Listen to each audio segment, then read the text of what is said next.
Let's cross over to our journalist Chuma Nobanda, who is in Johannesburg, to talk more about the Rugby Sevens. Chuma Nobanda, welcome to Sports Scene. Let me start by asking you, South Africa hosted a successful Rugby Sevens World Cup. What were some of the highlights of the competition for you?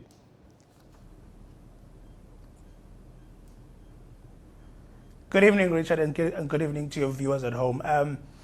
First of all, South Africa hosting in the mother city, Cape Town. What a beautiful town to host. What a beautiful city, actually.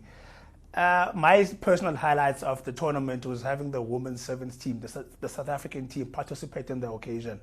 Of course, results didn't go their way because it's a first-time thing for them. But having them there and just the occasion itself and the exposure the ladies got to have was massive.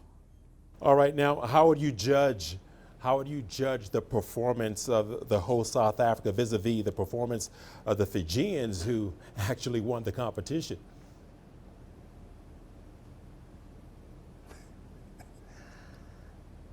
Richard, in an ideal world, this was supposed to be the perfect send-off for Coach Neil Power, who happens to be the Blitzbox Sevens coach. But that shock loss to Ireland was just the downfall for everything. But if you want to compare them with the Fijians, I mean, the Fijians, I call them fly by night. They just play from anywhere. They can just offload at any time of the game. So their performance, they were just up to scratch with everything. They were on par, and the occasion never got to their heads. But that's Fiji for you on any tournament. I mean, Fiji's South Africa and New Zealand team, it's one of the teams you'd bet to go through the entire way. All right, well, Nobanda, let's talk Uganda now. The country managed to scoop the Bowl Trophy. Would you rank this as a successful World Cup campaign for them?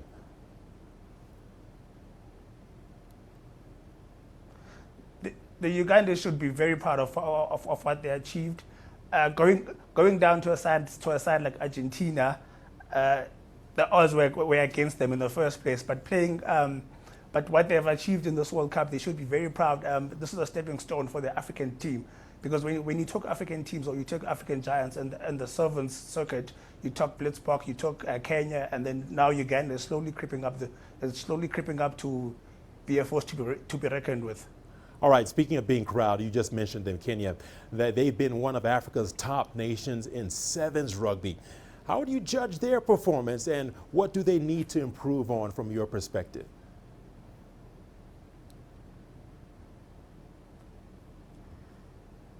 The Kenyans, as I just mentioned previously, it's one of those teams that you can.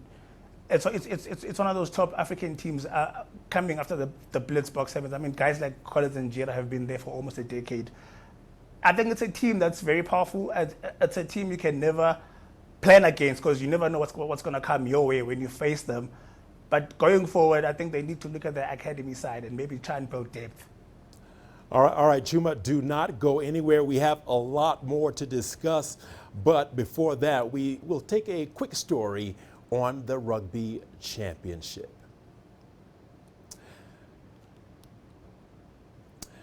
Now to international rugby, South Africa are set to take on Argentina in the Rugby Championship clash in Buenos Aires in just a couple of minutes.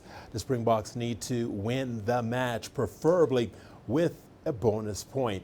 Now, to remain in the title contention, it's very important. Damon Vilmes has earned another start at fly half, keeping the same back line which defeated Australia 24-8 in early September. Springbok captain Sia Kolisi says he hopes his team breaks out of the blocks with intensity from the get-go so as to keep the Pumas at bay. All right, we now shift gears to the 15s version of the rugby, where tonight Argentina play host to World Cup winners South Africa. Sports journalist Chuma Nobanda is still with us. Chuma, thanks for sticking around.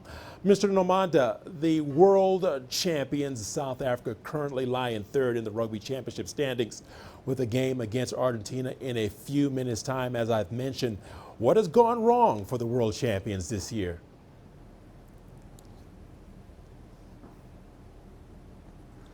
Richard, it's simply put, it's inconsistency. You've seen their fixtures. One weekend they're hot, one weekend they're cold, one weekend they're hot, one weekend they're cold. consistency has been the biggest issue for them. But also now they're being faced with a couple of niggles in terms of backdoor things happening within the camp, also injuries within the camp. We've seen key players like Lucanio having to head home. Andre Pollard, as you just mentioned in your intro, that Damien Willemse has now shifted to fly half because we're having injury issues there. All right, Mr. Nobanda, with that being said, what lessons specifically should the Springboks take from this championship in order to mount a successful World Cup title defense next year in France? Simply put, Richard, it's just execution. You know what the Springboks will give you. You know what to expect when you face them, but they need to execute on a daily basis, on a match-to-match basis.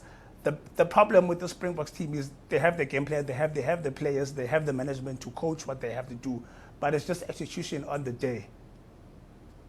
Well, New Zealand are eyeing to win the Rugby Championship title for an 18th time. Are they the main threat for the world champions next year? And what has made them taste this much success in the sport?